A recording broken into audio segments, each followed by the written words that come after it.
Ils ne l'ont jamais dit à voix haute, mais dans ma famille, j'étais la bienvenue seulement tant que je restais utile et en dehors du cadre. Je m'appelle Grace Blake. J'ai 29 ans, l'aînée de 3 enfants. J'ai une sœur cadette, Rachel, et un petit frère, Ellie.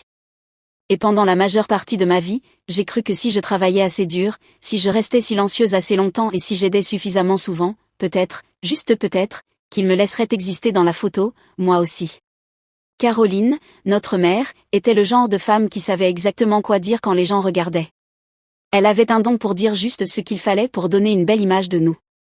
Rachel était son reflet, gracieuse, photogénique, douce là où j'étais tranchante. Rachel était le genre de fille qu'on place sur les manteaux de cheminée et les cartes de vœux. Moi, j'étais celle qui prenait la photo, qui conduisait quelqu'un à l'aéroport, puis qui récupérait le linge au pressing sur le chemin du retour. Ellie, le plus jeune, était une âme discrète, gentille, observateur, souvent oubliée dans la guerre émotionnelle entre maman et Rachel. Il restait à l'écart. Je ne lui en ai jamais voulu. De l'extérieur, nous avions l'air normaux. Les gens le disaient tout le temps. Une si belle famille. Tes filles sont magnifiques, Caroline. Nous avions les sourires posés, les cartes de Noël, les photos et les pulls assortis. Mais à l'intérieur, je portais le poids des erreurs de tout le monde comme si c'était mon devoir. Quand Rachel a quitté son premier emploi et qu'elle a eu besoin d'une rallonge pour son loyer, j'ai fait un virement. Quand maman a oublié de payer la facture d'électricité 2 fois, j'ai couvert les frais sans rien dire. Ils ne m'ont jamais remercié, pas une seule fois, même pas un signe de tête. Et pourtant, je continuais à penser que peut-être, un jour, il tournerait la tête et me verrait là, debout. Pas comme une ombre, pas comme celle qui répare, juste comme Grace. Mais non. La seule fois où maman m'a vraiment regardée, c'était pour ajuster mon col et dire « Tu ne veux pas essayer de sourire un peu plus ? Tu as l'air sévère sur les photos. » Alors j'ai commencé à en sortir discrètement. Personne ne l'a remarqué. Pas à ce moment-là. Pas encore. Rachel s'est fiancée un mercredi. Je m'en souviens parce que j'étais dans la file d'attente à la pharmacie, tenant une bouteille de shampoing, à moitié attentive aux cris d'un enfant 2 rayons plus loin, quand le message est arrivé. Une photo de sa bague et la légende. Il l'a fait. On n'était pas proches, mais j'étais heureuse pour elle. Je lui ai envoyé un message sincère de félicitations, lui ai demandé comment il avait fait sa demande, lui ai dit que je serais ravie de l'aider pour quoi que ce soit. J'ai même proposé de payer une partie de la lune de miel discrètement, sans rien dire, juste un cadeau. Rachel n'a pas répondu tout de suite.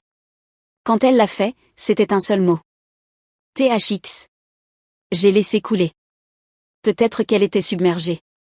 2 semaines plus tard, alors que je finissais mes emails au travail, mon téléphone a sonné. C'était maman, Caroline Blake. Son nom s'est affiché à l'écran, et pendant une seconde j'ai pensé que, peut-être, elle m'appelait pour m'inviter à quelque chose.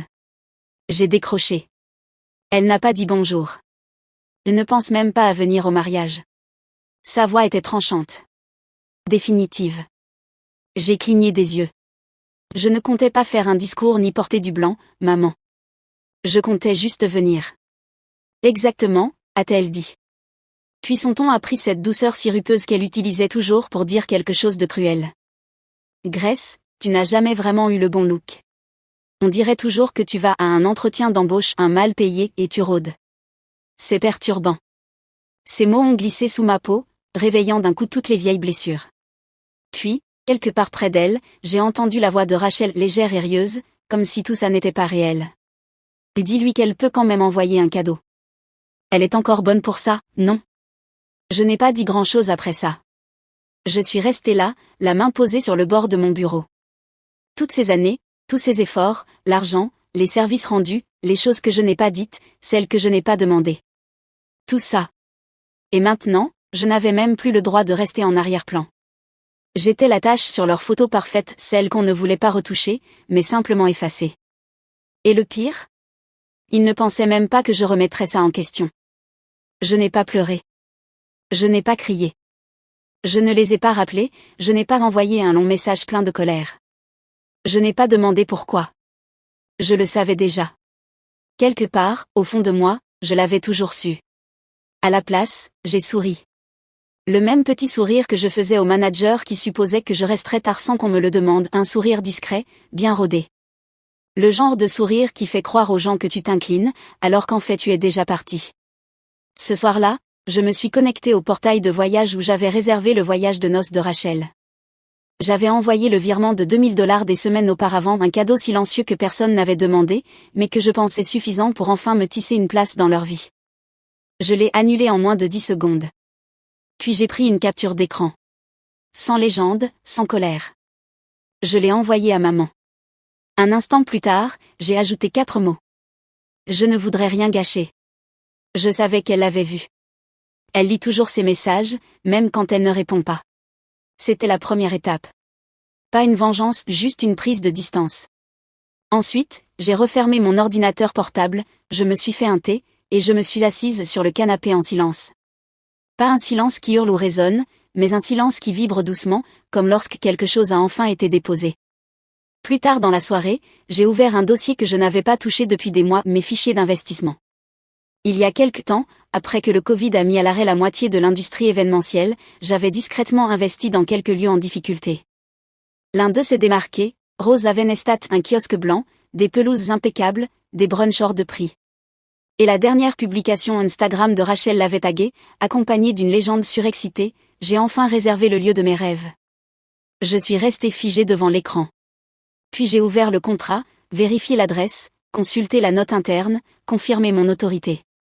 Non seulement je possédais une part de Rosehaven, mais j'avais le pouvoir final d'approbation pour tous les événements de grande envergure, y compris les mariages. Je ne me suis pas sentie triomphante. Je ne ressentais encore rien. J'étais juste là, mon thé refroidissant entre mes mains, à penser, elle a réservé un endroit que j'ai contribué à construire. Et pourtant, ils pensent toujours que je n'ai pas ma place sur la photo. Je n'ai pas agi dans la précipitation. Le lendemain matin, j'ai pris mon temps, j'ai pris une longue douche, préparé un bon café, et ouvert les documents de Rosehaven un par un, comme si je dépliais des draps. Je n'étais pas en colère, juste attentive, d'une manière que je ne m'étais pas autorisée depuis longtemps. La réservation pour le mariage de Rachel avait été confirmée. Le nombre d'invités, les détails du traiteur, même le quatuor à cordes, tout y était. Le contrat avait été signé 6 mois plus tôt au nom de Jason, son fiancé. Et c'est là que je l'ai vu, page 9, ligne 15. Une clause que j'avais insisté pour inclure lors de la restructuration après la pandémie, paiement complet exigé 10 jours calendaires avant l'événement prévu. Tout manquement entraînera l'annulation de la réservation sans remboursement. Pas de retard, pas de pénalité. Annulation. J'ai revérifié la date du mariage. Le 27 avril. Nous étions le 15. 12 jours. J'ai consulté l'historique des paiements. L'acompte avait été versé des mois plus tôt, mais le paiement final, celui qui verrouille tout, était manquant. Il n'avait même pas été initié. Je me suis adossée, les doigts croisés sur le ventre, et j'ai fixé le plafond. J'aurais pu envoyer un message à Rachel. Juste une ligne simple, « Hey, ton solde est dû. » Mais l'écho de sa voix était encore là, ricanant hors champ, dis-lui qu'elle peut toujours envoyer un cadeau. Alors je n'ai rien fait. Pas par rancune, par lucidité. Je n'avais pas besoin de déplacer la moindre pièce. Le jeu était déjà en place. Il pensait que j'avais quitté la partie, mais j'étais propriétaire de l'échiquier. Pendant les 2 jours suivants, j'ai observé Rachel publier des essayages de robes, des options de centre de table, des captures d'écran de discussions de groupe remplis de cadeaux RSVP. J'ai vu maman publier sur Facebook des photos du compte à rebours, plus que 12 jours avant que notre petite fille ne descende l'allée. Personne ne m'a contacté. Personne n'a même fait semblant. Et pourtant, une partie de moi regardait toujours son téléphone, attendant quelque chose. Pas des excuses, juste une lueur de reconnaissance, un peut-être, une fissure dans le silence. Mais il n'y a rien eu. Juste le vieux bourdonnement de l'invisibilité, celui que je connaissais depuis toujours. Sauf que cette fois, je ne tendais pas la main vers la lumière. Je les laissais dans l'obscurité. Le matin du 17 avril, je me suis laissé dormir un peu plus longtemps. À mon réveil, le ciel était doux et gris, le genre de temps qui donne envie de rester discret. J'ai préparé le petit déjeuner toast, rien de spécial, et j'ai consulté ma boîte mail avec un calme que je ne reconnaissais pas tout à fait. Toujours aucun paiement, aucun message, juste le silence. Vers midi, Emma m'a appelé. C'est la coordinatrice principale de Rosehaven, et l'une des rares personnes en qui j'ai vraiment confiance dans ce métier. Elle ne connaissait pas toute l'histoire, seulement que le mariage Carson-Rachel avait déjà pris le nom de Jason, même pour la réservation on n'avait pas réglé son solde final. Son ton était léger, mais je percevais la tension en dessous. « Salut, Grace. Je fais juste un suivi concernant le compte Carson. J'ai envoyé 2 rappels. Toujours aucune réponse. On est maintenant à moins de 10 jours. Je voulais savoir ce que tu voulais faire. Je n'ai pas hésité. Applique le contrat, ai-je dit. Emma a marqué un temps. Tu es sûr? Ils ont des prestataires réservés une envolée de colombes pendant les vœux. C'est élaboré. Comme les règles, ai-je répondu. Elle a ri doucement. D'accord. La date limite, c'est minuit. J'ai raccroché et je suis resté longtemps à fixer mon téléphone non par doute, mais par habitude. J'avais passé tellement d'années à anticiper leur chaos, à préparer des urgences qui n'étaient pas les miennes, à colmater des brèches que personne ne me remerciait d'avoir réparées. Mais cette fois, je ne me suis pas levée. Je ne les ai pas prévenus. Je n'ai pas envoyé de rappel discret, ni tendu une main secourable. Ils avaient été clairs, je ne faisais pas partie de la famille, pas digne d'apparaître sur les photos, ni d'être invitée. Juste un compte bancaire ambulant. Alors j'ai laissé le temps s'écouler. Cette nuit-là, à minuit 1, la réservation a été automatiquement annulée dans notre système. Un simple drapeau rouge. L'espace était désormais officiellement fermé pour eux. Je n'ai pas célébré. J'ai juste éteint les lumières, brossé mes dents, et me suis couché tôt. C'était la première fois depuis des années que je dormais sans vérifier mon téléphone pour gérer l'urgence de quelqu'un d'autre. Et pour la première fois, j'étais la seule éveillée dans mon histoire. Le lendemain après-midi, mon téléphone a sonné avec un appel provenant d'un numéro inconnu. Je l'ai laissé aller sur la messagerie. 30 secondes plus tard, il a sonné à nouveau. Même numéro. J'ai décroché au 3e appel. Bonjour, est-ce que je parle à Grace? Demanda une femme essoufflée.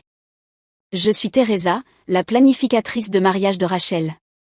Nous essayons juste de régler un petit souci avec Rosaven. Il semble qu'il y ait eu une erreur de paiement. Nous pensons que c'est un bug. Je me suis adossée dans mon fauteuil, regardant par la fenêtre. Il n'y a pas de bug, Teresa. Le délai pour le paiement final était hier. Le compte n'a pas été soldé. La réservation a été automatiquement annulée. Silence. J'entendais quelque chose de confus en arrière-plan, des voix élevées, une porte claquée, peut-être. Puis elle est revenue, avec une voix plus tendue. Mais il doit bien y avoir quelque chose à faire. C'est le jour de son mariage. Des invités prennent l'avion. Je comprends, dis-je doucement. Mais un contrat est un contrat. Vous avez déjà reçu 2 rappels. Elle balbutia quelque chose que je ne compris pas, puis raccrocha. Moins d'1 heure plus tard, Caroline m'appela. Grace. Pas de bonjour, pas de pause. Qu'est-ce qui se passe avec le lieu? Rachel est en crise. Ils disent que la réservation a été annulée à cause de toi. Je ne haussai pas le ton. Moi? Je n'ai rien annulé. Ils ont manqué un délai. Le système a fait le reste. Mais tu le savais, répliqua-t-elle sèchement. Tu aurais pu dire quelque chose. Tu veux dire que j'aurais pu intervenir et tout réparer, encore une fois, comme d'habitude? Un long silence statique s'installa. Puis sa voix devint glaciale. Tu détestes vraiment ta sœur à ce point? Non, dis-je lentement. J'ai simplement cessé de vous laisser me traiter comme si j'étais jetable. Tu as dit que je gâcherais les photos, alors je me suis retirée du cadre. Je l'entendis retenir son souffle. Elle ne répondit pas. Elle raccrocha. Quelques minutes plus tard, Rachel m'envoya un message. Pas de salut, pas d'émoji, juste. Tu aurais sérieusement pas pu nous prévenir? Puis un second. Waouh, t'es vraiment aigri. Je n'ai pas répondu. Je n'en avais pas besoin. Parce que le lieu était perdu. Les prestataires se désistaient. Les colombes restaient dans leur cage. Et elles ne savaient même pas que je n'en avais pas encore fini. Loin de là. Le samedi arriva avec le genre de météo dont rêvent les mariés, air frais, soleil pâle, le lac de Rosaven aussi lisse qu'un miroir, une brise légère dans les premières fleurs du printemps. Je me suis levée tôt, non pas par anxiété, mais pour autre chose. De la curiosité peut-être, ou de la paix.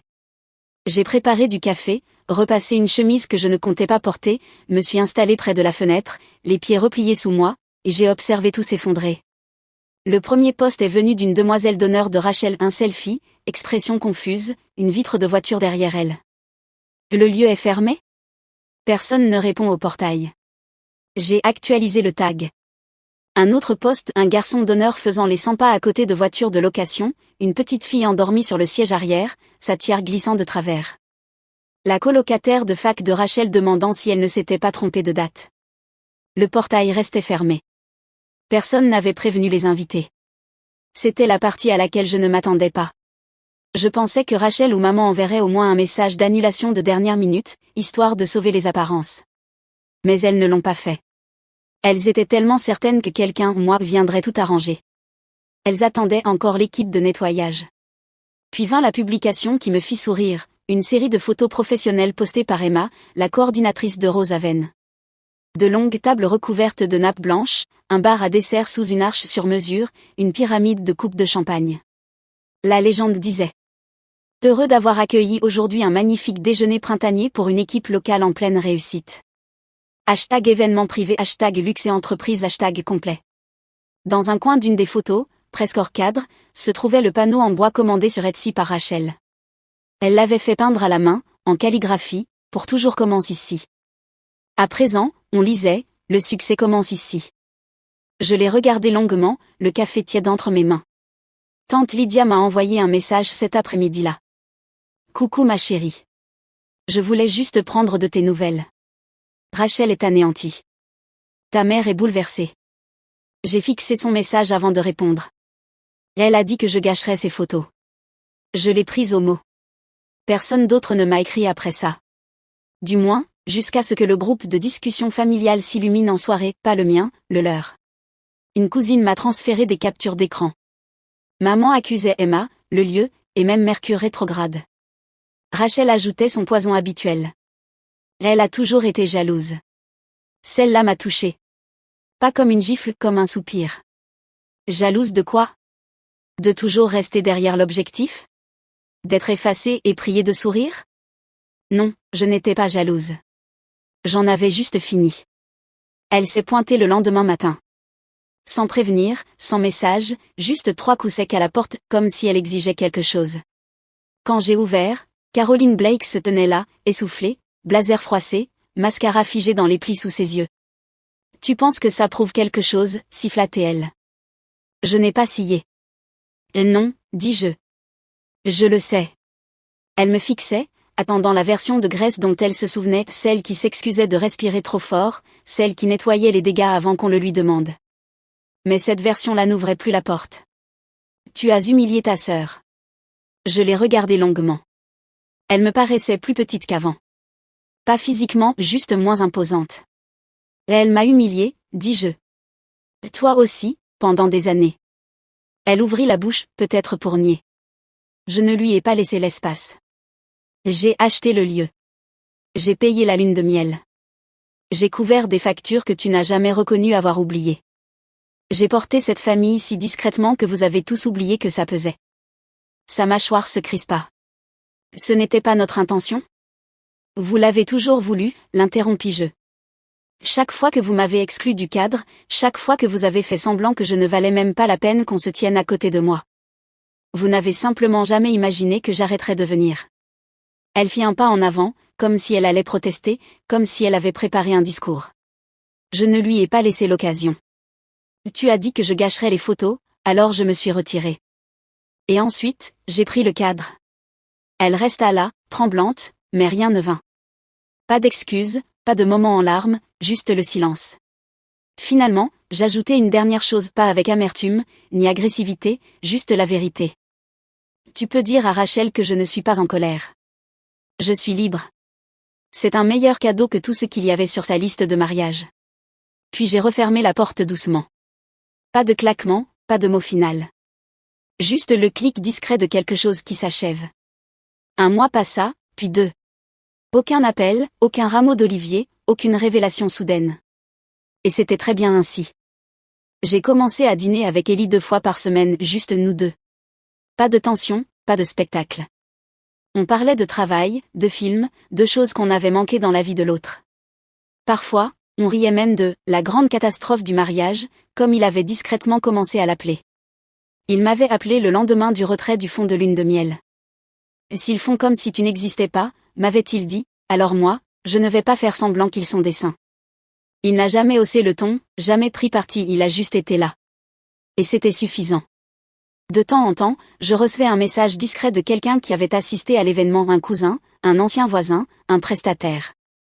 Il ne disait jamais les choses directement, mais le ton était toujours le même. J'ai vu ce que tu as fait. Je comprends. Tu as bien fait de t'effacer. Je n'avais pas besoin de leur validation. Je n'avais plus besoin de rien, en fait, parce que j'avais enfin retrouvé quelque chose que je n'avais pas goûté depuis des années, la paix. Pas celle, fragile, qui dépend de rendre tout le monde heureux, celle qui vient du fait de savoir qu'on ne doit plus à personne le prix de son silence. Je n'ai rien publié. Je n'ai rien expliqué. Je n'en avais pas besoin. Ils avaient construit leur vie sur des angles parfaits, des poses et des filtres, et des moments soigneusement scénarisés. Ils pensaient qu'en m'effaçant, ils préserveraient leur image. Mais ce que je leur ai offert, c'est une vérité qu'ils ne pourraient jamais recadrer. Personne ne se souvenait de la robe de Rachel.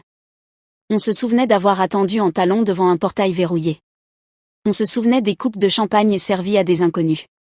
On se souvenait des chuchotements, ils n'avaient pas de soutien. Et, petit à petit, quelqu'un murmurait, peut-être que Rachel n'est pas la victime, en fait. C'était suffisant. Ils ont essayé de me rayer de la photo. Alors j'ai pris le cadre, et je l'ai brûlé.